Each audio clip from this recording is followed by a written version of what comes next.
The social character of the Russian bourgeoisie and its political physiognomy were determined by the condition of origin and the structure of Russian industry. The extreme concentration of this industry alone meant that between the capitalist leaders and the popular masses there was no hierarchy of transitional layers. To this we must add that the proprietors of the principal industrial, banking and transport enterprises were foreigners who realized on their investment not only the profits drawn from Russia, but only a political influence in foreign parliaments, and so not only did not forward the struggle for Russian parliamentarism, but often opposed it. It is sufficient to recall the shameful role played by official France. Such are the elementary and irremovable causes of the political isolation and anti-popular character of the Russian bourgeoisie. Whereas in the dawn of its history it was too ripe to accomplish a reformation, when the time came for leading a revolution it was overripe. In correspondence with this general course of development of the country, the reservoir from which the Russian working class formed itself was not the craft guild but agriculture, not the city but the country. Moreover, in Russia the proletariat did not arise gradually through the ages, carrying with itself the burden of the past as in England, but in leaps involving sharp changes of environment, ties, relations, and sharp break with the past. It is just this fact, combined with the concentrated oppressions of Tsarism, that made the Russian workers hospitable to the boldest conclusions of revolutionary thought, just as the backward industries were hospitable to the last whirling capitalist organization. The Russian proletariat was forever repeating the short history of its origin, while in the metal industry, especially in Petrograd, a layer of hereditary proletarians was crystallized out. Having made a complete break with the country, in the Urals the prevailing type was half proletarian, half peasant. A yearly inflow of fresh labor forces from the country in all the industrial districts kept renewing the bonds of the proletariat with its fundamental social reservoir. The incapacity of the bourgeoisie for political action was immediately caused by its relation to the proletariat and the peasantry. It could not lead after its workers who stood hostile in their everyday life and had so early learned to generalize their problems. But it was likewise incapable of leading after the peasantry because it was entangled in a web of interests with the landlords and dreaded a shake-up of poverty relations in any form. The belladness of the Russian Revolution was thus not only a matter of chronology but also of the social structure of the nation. England achieved her Puritan Revolution when her whole population was no more than 5 million, of whom 500,000 were to be found in London. France, in the epoch of her revolution, had in Paris also only 500,000 out of a population of 25 million. Russia, at the beginning of the 20th century, had a population of about 150 million, of whom more than 5 more than 3 million were in Petrograd and Moscow. Behind these comparative figures lurk enormous social differences. Not only England of the 17th century, but also France of the 18th had no proletariat in the modern sense. In Russia, however, the working class in all branches of labor, both city and village, numbered in 1905 no less than 10 million, which with their families amount to more than 25 million. That is to say, more than the whole population of France in the epoch of the Great Revolution. Advancing from the sturdy artisans and independent peasants of the army of Cromwell through the sans-culottes of Paris to the industrial proletarians of St. Petersburg, the revolution had deeply changed its social mechanism, its methods, and therewith its aims. The events of 1905 were a prologue of the two revolutions of 1917, that of February and that of October. In the prologue, all the elements of the drama were included, but not carried through. The Russo-Japanese War had made Tsarism totter. Against the background of a mass movement, the liberal bourgeoisie had threatened the monarchy with its opposition. The workers had organized it independently of the bourgeoisie and in opposition to it in Soviets, a form of organization that first called into being peasants' uprisings to seize the land occurred throughout vast stretches of the country. Not only the peasants but also the revolutionary parts of the army tended toward the Soviets, which at the moment of highest tensions openly disputed the power with the monarchy. However, all the revolutionary forces were then going into action for the first time, lacking experience and confidence. The liberal demonstratively backed away from the revolution exactly at the moment when it became clear that to shake Tsarism would not be enough. It must be overthrown.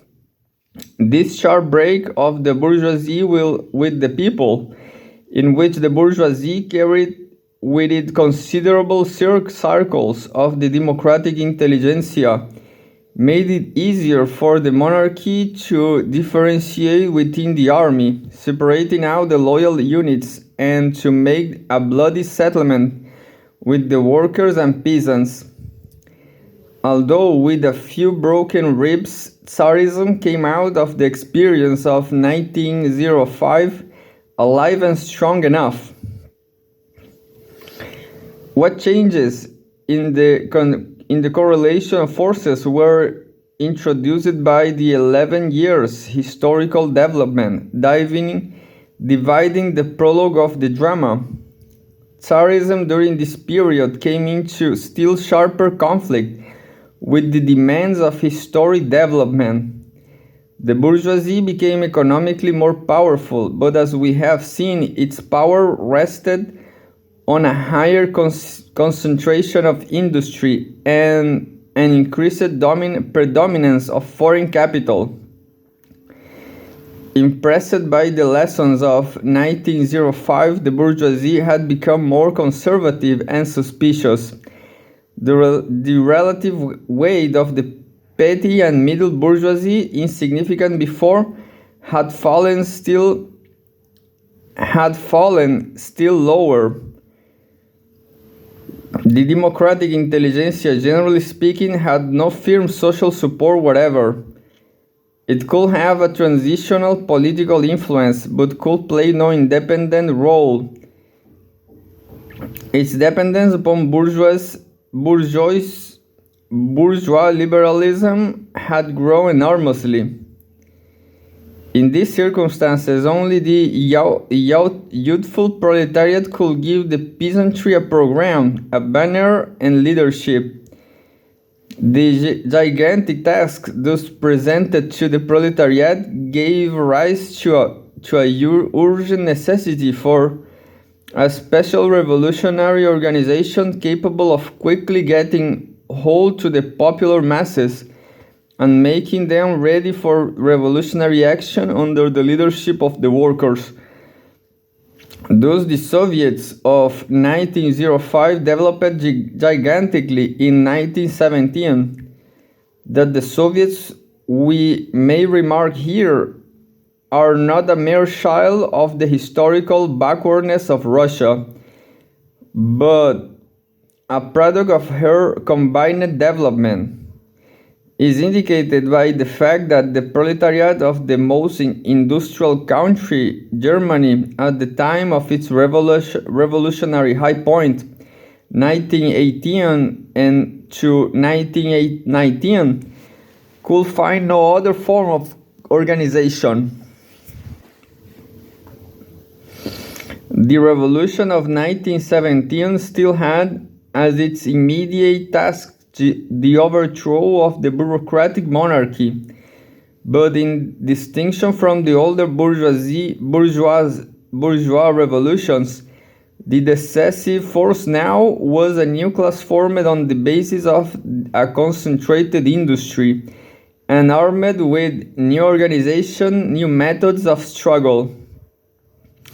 The law of combined development here emerges in its extreme expression, starting with the overthrow of a decayed medieval structure.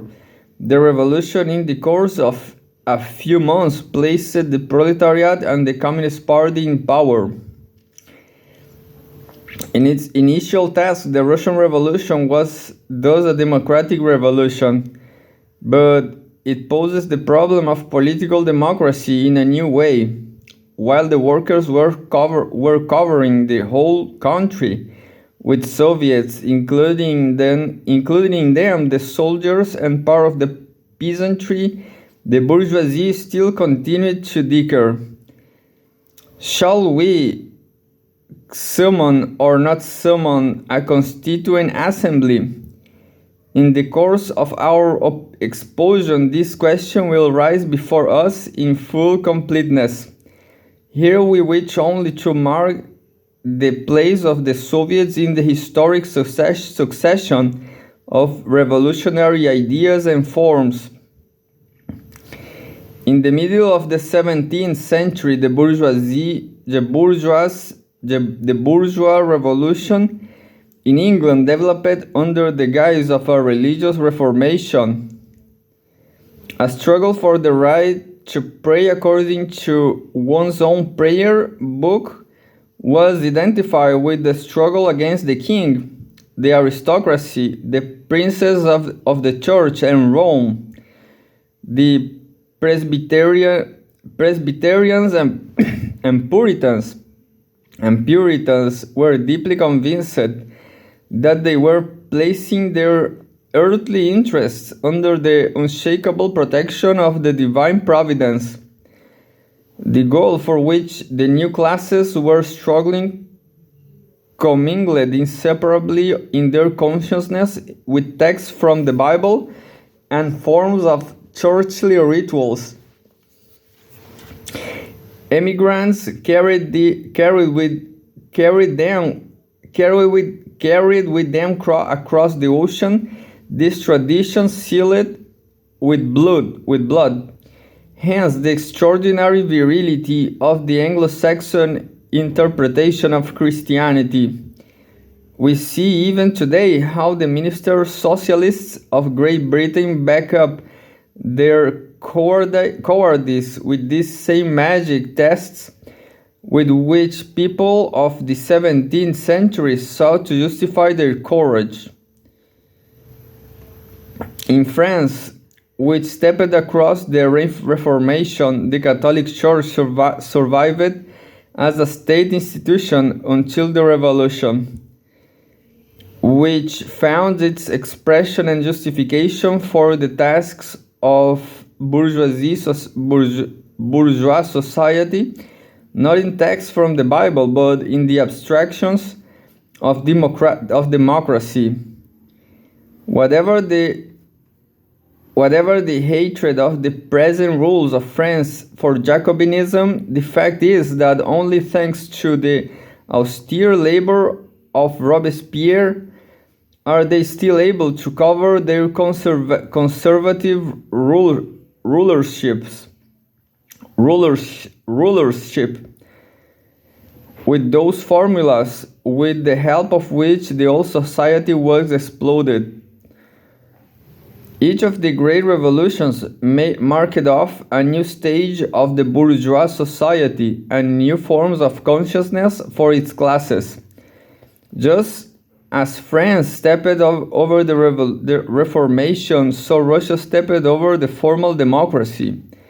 The Russian Revolutionary Party, which was to place its stamp upon a whole epoch, saw an expression for the tasks of the revolution neither in the Bible nor in that secularized Christianity called pure democracy, but in the material relations of the social classes. The Soviet system gave to those relations their simplest, most undisguised and transparent expression.